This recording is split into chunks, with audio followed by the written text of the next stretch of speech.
Hey y'all, Myria Com here again, they them theirs, and thanks for being here to listen to me ramble about stuff. I don't know if this is exactly a more quote unquote fun recording for the last day of Pride Month like I promised, but it is a slightly more fleshed out recording, so there's that at least. So, my plan today is to talk about okay, Pride Month is over now, today's the last day of Pride Month. Now what? So, that's what I'm gonna do today.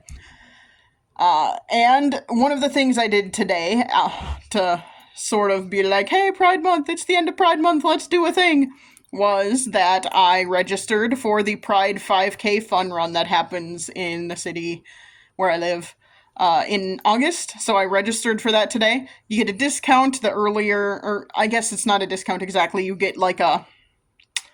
It's registration is cheaper if you register earlier, and then also you get a discount if you register during Pride Month, so got a little discount doing that. I shouldn't really have spent money on that right now, but whatever. I wanted the discount. It's cheaper now than it will be in like a month, so better get it done. I also wanted to make sure that I commit to doing it instead of just sitting here saying, oh, I think I'll do that. Oh, I'll probably do that. And I needed to actually commit, so I needed to actually get registered and do it. So that's something I'll be doing. The past few days I haven't really done a lot of walking, but last week I walked a couple of longer walks and I got about 2.5 miles in less than an hour. Both times I did that, or it was like 3 or 4 times actually. I can think of 2 days specifically where I did it, but every time I did it, it was about 2.5 miles in 45 minutes maybe, and I wasn't walking fast necessarily, so a 5K is about 3.1 miles, so I should be able to do that in a decent amount of time, especially if I focus on like walking a little faster and stuff. So should be doable. It'll be hot in August, so I'll just have to make sure I bring water and stuff like that. Should be good. It should be doable. I'm not gonna be running, I'll be walking. At least that's my plan. And I'm not going to do it for time or anything. I just want to finish, basically. So as long as that's all cool, that's what I'm going to do. Hopefully I have not just signed up for something I'm not really prepared for, but I think it'll be fine. The other thing is I have sort of decided, not sort of, I have decided, once I get my emergency fund refilled, that's the whole thing, I had to get a new washer and dryer, and that was not cheap. But once I get my emergency fund refilled, which I should be able to do within the next couple of months if I am diligent about not spending a lot of extra money. I've been pretty good about that so far, but as I just registered for something I should probably not have spent money on, but I needed to do it, needed to commit.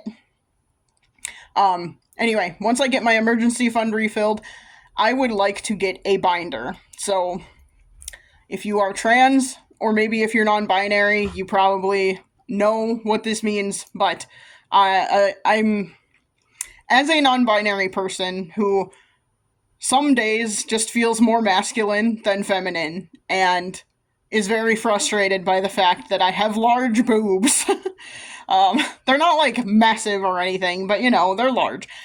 And it's on the days where I am feeling more masculine, it gets very frustrating because I don't look like it. And I can't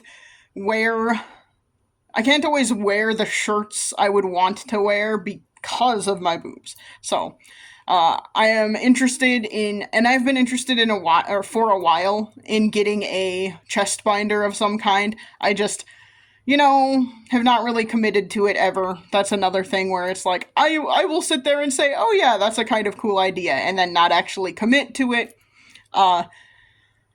So there's that. As time goes on, they're getting better and whatnot. I haven't used any in the past. I have done the poor man's version of chest binding, where you use like ace bandages and stuff like that, which is not healthy. Don't do that. Back when I used to do that on occasion, it was, before chest binding really was before chest binders really existed in a meaningful way, they were not very accessible, especially if you live in the kind of place where I live, where for the most part, like I live in a very conservative state, so finding that kind of stuff is kind of hard, at least around here. And yeah, that's what I'm just gonna leave it at that. So like they're more accessible now. They're consistently getting better as time goes on, and I have been looking into it a little bit more. I just need to refill my emergency fund first, and then I will feel comfortable spending money on something like that that's, not really a necessity. It will make me feel better on the days where I am feeling more masculine and would like to just be able to wear things that make me feel more how I'm feeling those days and that kind of thing. I don't, like I said, I don't actually have a lot of experience with them, so if there's anyone out there who has recommendations, I would appreciate that. Uh, I've looked into some online, but I haven't really found anything so far that like is really really exciting to me. That's another thing. I'll have to look into it more. I have a general idea of how much good ones cost, so I'm, saving for that and all that once I refill my emergency fund. But it's a whole thing that I got to work on. Um yeah, so then there's multiple reasons for this. It's largely because I am being more open with my gender identity lately, and I want to be able to show it, I guess, and be able to, like, it's not even about showing it necessarily. I just want to be able to feel comfortable every single day and not sit here and be like, well, I'd like to wear this, but my boobs make that kind of impossible. So, I like, it's whatever. But it's a little bit frustrating some days. And it's not like I want to totally get rid of them. Like, I'm not a trans person. I am non-binary. There are days where I like having them and they're great. There are days where I just really, really don't. And mostly for aesthetic reasons, but all, like, whatever. So, I I don't want to get rid of them completely, but there are days I would like to just pretend I don't have them, basically. And yeah, so I'm hoping that will be doable in the next couple of months sometime. I would also kind of like it for cosplay purposes, because there are a number of times I have wanted to cosplay male characters, and while you can do that as someone who is female presenting, it is just a little easier if you're not. So, whatever. I mean, it doesn't help that I am a larger person also, so sometimes they just get to be a thing. But, yeah. So, those are my two big, like, Pride Month is over, what next kind of things that I am working on. I'm also going to. This is something I can't really commit to in a way that makes it like, okay, you have to do this. Like, registering for the Pride 5K, that cost me money, so I'm gonna do it. And, like, I'm on their list now because it's a registration and all of that, so I'm gonna do it. But this next thing is not something that I can commit to in the same way, because it's more just you have to actually just go and do it, and you have to just force yourself to go and do it. Um, One of the pride groups around town, they're called the Rainbow Seniors. They host or help host a, like, monthly get together. I think it's monthly. That sounds right. A monthly get together where you can just, like, hang out and do whatever kind of crafting thing you want to do, or writing, or whatever, and just hang out around other queer folks, and just have a little bit of community. And that is, like, once a month, and it's on a Saturday usually. Maybe always, but I'm gonna say usually just in case. And that is something I've been, like, meaning to go to, but I just, like, never feel like it on the weekends, and that's not really a good excuse to not do it. So I'm making an effort going forward to at least go at least one time, and see what it's like, and try and be more involved in that way. I am also going to once the school starts up again, once the school year starts, or the regular like fall semester starts, because technically there is school now, there are summer classes on campus, but once the fall semester starts up again, I am going to reach out to some of the folks who are involved in like the I'm trying to remember what the name of the department actually is. It's the like community and involvement, community and belonging, I believe is what it is called. At at the school that I work at. I'm gonna like reach out to them and see if there are ways I can be more involved with either their department or things going on with the queer student organization on campus. That's gonna be hard because I don't work on the student side of things very often. Okay, I shouldn't even say very often, ever. I am not on the academic side of campus, so I always feel like I'm not really involved, or like, it's not that I shouldn't be involved, but I'm always like, I am so far removed from all of you, like, it feels weird to ask to be involved, but also, I think, I've said this before, and I do think it is very important for there to be visibly queer people on the non-academic side of things in extension. I think that's very important since there are not any visibly queer people that I know of. There are very, like, I would say it's fairly diverse. Nah, not really. Extension where I live is sort of diverse, but they're all very white. And a lot of them are from rural area. A lot of, I'm saying they without explaining what I mean. Folks who work in Extension are all very white. I shouldn't say all. On the research side of things, we have a lot more racial diversity. But in terms of the like community education side of things, it's very like, and when I say community education, I mean like extension agents, for example, extension specialists, is for the most part very white, very very cis, very cis and very white. I would say there's some pretty good gender diversity. There might actually be like more women, but other than that, it's all like cis white people. And it's just the thing. Again, I'm saying all, and I'm generalizing. On the research side of things, there's a lot more there's a lot more racial diversity. There are plenty of folks from India, from, I don't even know where everybody is from. There's a lot of them. And I don't work with the research side of things very much either, so it gets interesting. But anyway, to my knowledge, nobody else is queer in Extension. I could be wrong. They're not very open if they are.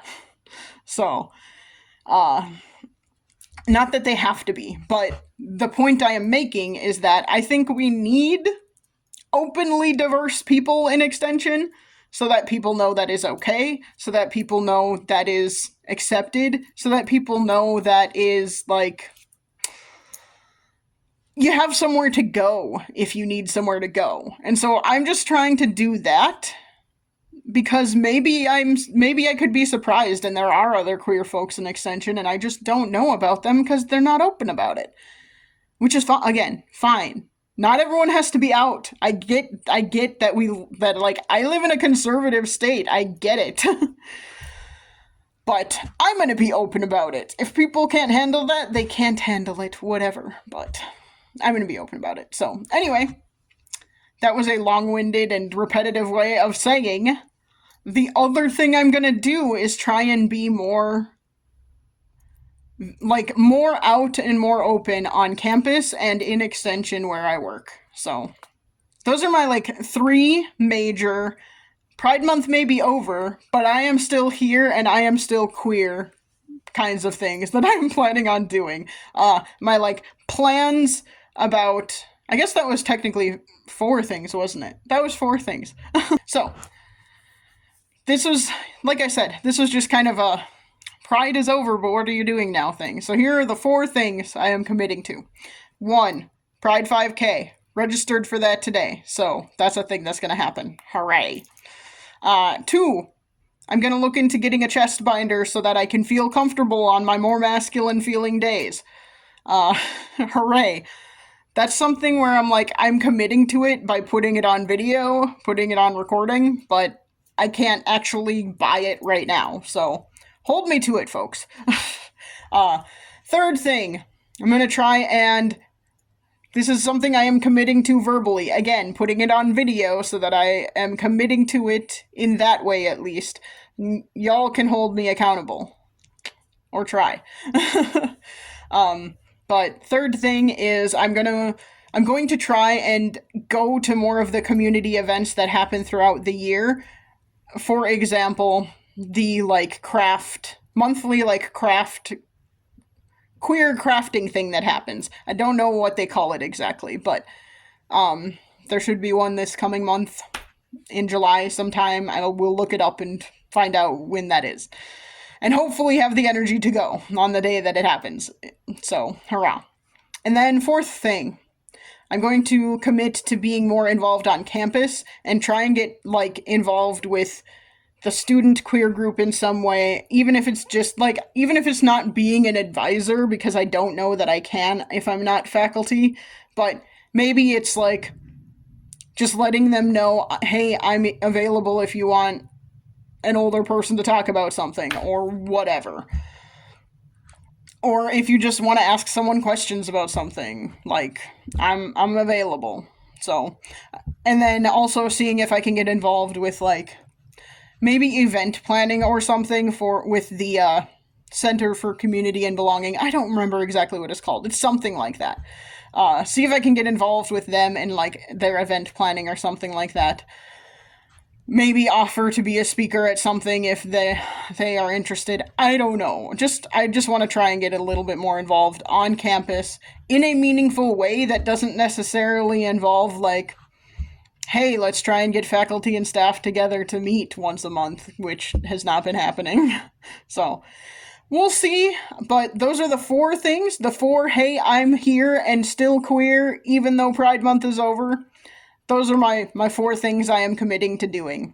And hold me to it. The one thing I have held myself to by registering for it, but everything else I need y'all's help to be held accountable for that. So help me out with that. Yeah, I hope y'all have had a good Pride Month. I hope some of my videos have been helpful. I have gotten a couple of comments that have been hey, this was actually helpful, thanks. And I'm cool, great. And I didn't mean that in a dismissive way of saying, oh, this is actually helpful, no one thought it would be. That's not what I mean. What I mean is, I have gotten comments saying that one of my videos or a couple of my videos have been helpful, and that is my whole goal. I just want to help someone else feel better and help someone else, you're not the only one who's going through shit. So, hopefully I've been able to do that for more than just a couple of people. That would be great. Yeah. Thanks for listening. I really do appreciate that. And like I said, hopefully it has helped. And now I need y'all's help to keep me accountable on my commitments I am making. So hurrah. And I am also going to mention, I don't know if I'll be doing a video a day going forward. If I have something to say, I will do a video. It will be often. It just won't be every single day, probably. Because I don't always have something to say. And yeah. But let me know if you want me to keep doing a video a day. Just let me know. I would appreciate that. Even just a like would be enough for me to be yeah, someone wants me to do stuff. Okay. Hurrah. But yeah, thanks for listening. Appreciate that. And I will try and chat at you again soon. Bye.